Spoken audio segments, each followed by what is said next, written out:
I think liberal arts colleges are so important, and I'm having this conversation with my son right now who is a rising senior, because it's so important for you to figure out who you are before you decide who it is you're going to be. Rather than deciding what you're going to be right before you leave for college or right as you're applying to college, I think it's so important to be able to get to the school that you're going to and meander around like a list of classes and sort of a range of classes where you so you can figure out what your best fit is. And there's no better gift, I think, that we can give to ourselves but to talk about the times that shaped us and the times that we loved the most.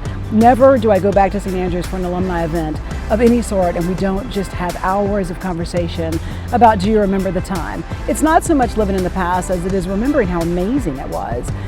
Such a special place to grow up. A couple things you should know.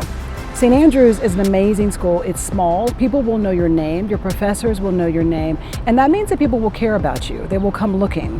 When I was a student, I got the flu and spent 3 days in the bed, and my English class came to me on Friday because they thought I just wasn't coming to class. That's the kind of care and concern you get on a small campus. That means that your social life is pretty amazing because everybody knows you and you know everyone as well. And there's just a lot of fun in being that close-knit.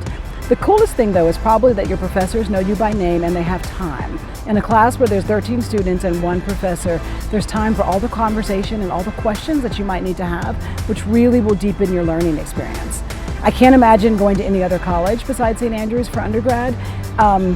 So special, and all the friendships that I have, even with professors from way back then, I've maintained to this day because that's how close we were.